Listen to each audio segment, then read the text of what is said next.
წელზე ახლა 8 წელსაც ვერ უწოდებ. 8 წელი ადრე ქონდათ დიდ მამებს, რომლებიც ცხოვრობდნენ და თავისი მართლაც მოღვაწეობით საოცრებებს ჩადიოდნენ და მათი ცხოვრება სასწაულებით აღსავსე იყო და მართლაც მიწიერი ანგელოზები იყვნენ. ჩვენ ახლა იმათ ვერ შევედრებით, რა თქმა უნდა.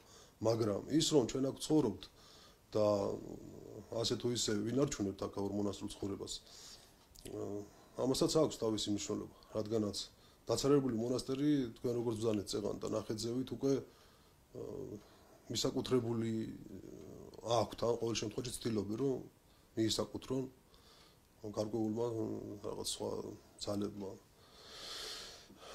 ასე იყო კიდეც გასულ მე არ მინდა რაღაც პოლიტიკურ საკითხებს შევეხო, მაგრამ ფაქტია რომ გასული წლების მოვლენებმა ეს და აჩვენეს თვალნათლივ რომ არა ჩვენი აქტიურობა ფაქტიურად მიცემული იყო ის ნაწილი, სადაც თქვენ იყავით ფრესკები გადაიღეთ, უკვე მიცემული იყო მეზობელი სახელმწიფოსათვის.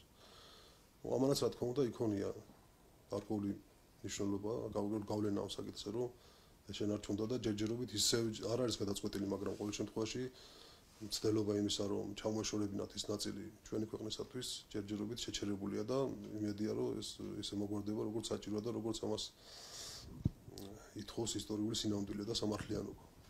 თქვენ რას ურჩევთ იმ ადამიანებს, ვინც დღეს ეკლესიას არ უდგას გვერდით, კი არა, პირიქით ხელსაც უშლის იმაში, რომ ეკლესია მიარსებოს იმისათვის, რომ ისევ ის ადამიანები იყვნენ კარგად? ერთ-ერთი მიზეზი ამის ისიც არის, რომ ეკლესიაში არ ხდება აფიშირება რაღაც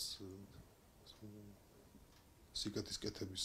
ამას სახარების სწავლებაც ჩვენ უფალი გვასწავლის სახარებისებური სწავლება არის, რომ თქვენმა მარცხენამ არ უნდა გაიგოს ასაკეთებს თქვენი მარჯვენა. იმიტომ რომ განცხადებული სიკეთე თუ ვინმე რამეს აკეთებს და ამით თავი მოსწონს ან აფიშირებს ან რეკლამას იკეთებს, ეს უკვე აღარ არის სიკეთე და გარკვეულწილად ესეთ მოქმედებს ალბათ ესეც, იმიტომ რომ ვინც სიკეთეს აკეთებს და ცდილობს ყოველ შემთხვევაში სათნო იყოს უფალს, ის თავის ქმედებას, თავის მოღვაწეობას არ აფიშირებს, რეკლამას არ იკეთებს ამით.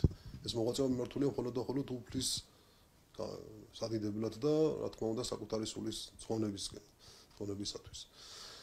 რაც შეეხება იმას, რომ ზოგიერთი ბრკოლდება და ეკლესიის მიმართ და ხშირად საწინააღმდეგო ქმედებებშიც კი გამოვლინდება მათი აგრესია. ეს არც არის გასაკვირი, იმიტომ რომ ყოველთვის იყო ეს ისტორიულად ეკლესიის ისტორიის მანძილზე ამის ძალიან ბევრი მაგალითია და ხანდახან კი არა ხშირად ისიც კი ხდებოდა, რომ დევნა იყო ხოლმე ეკლესიისა. ამაში გასაკვირი არაფერი არ არის. უბრალოდ ადამიანმა ვიდრე გადადგამს რაღაც ნაბიჯს, ვიდრე რაღაც ქმედებისკენ მას უბიძგებს საკუთარი შინაგანი ხმა თუ სინდისი. მანამდე კარგად უნდა გაიაზროს ვის ემსახურება და რა უნდა. ზოგს მართლაც შეიძლება გული შეტკივა და სიკეთე უნდა, მაგრამ ფორმა მისი შეიძლება არ იყოს მართალი. რადგანაც სახარება გვასწავლის, რომ თუ შენ ძმა შეგწოდებს, მას უნდა ამხილო ჯერ მარტო. როდესაც მარტო იქნები. თუ მოისმენ შენსას, შეიძენ შენ ძმას თუ არა და უნდა ამხილო შემდეგ ორთან ერთად, შემდეგ კრებულში. და კრებულში იგულისხმება მხოლოდ მორწმუნე საზოგადოება. აქ არ იგულისხმება ყველა. მაშინ წარმართებიც არსებობდნენ. წარმართებთან განხილვა საეკლესიო საკითხებისა, ეს არის დიდი შეცდომა. მე ამას ყოველთვის ვამბობ, რომ თუ რამე პრობლემა არსებობს, ეს უნდა განიხილოს შიგნით, ეკლესიის შიგნით და უნდა მოგვარდეს.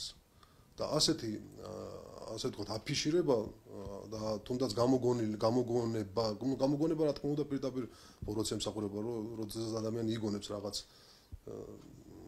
არ არსებულ ფაქტებს იმისათვის, რომ დააკნინოს ინსტიტუტის მნიშვნელობა. ამით დააბრკოლოს აი ეს ახლად მოქცეული, ახლად ფეხადგმული, ახლად ვინც ახლად იწყებს ძიებას რა არის ჭეშმარიტება.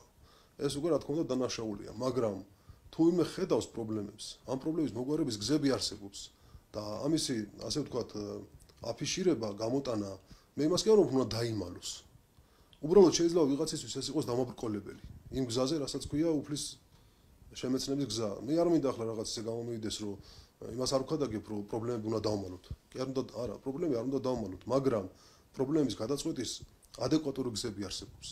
და არა ისე, რომ ჩვენი რაღაც მცდელობა თუნდაც იმის არ უკეთესობისკენ შევცვალოთ რა, ასე ესა თუ ის რა, რაღაც არ გამოვიდეს ისე რომ პირიქით ნაცვლად კეთილი ნაყოფის ამან მოიტანოს ბოროტი ნაყოფი და სიკეთის ნაცვლად გამოგვიდეს ბოროტება.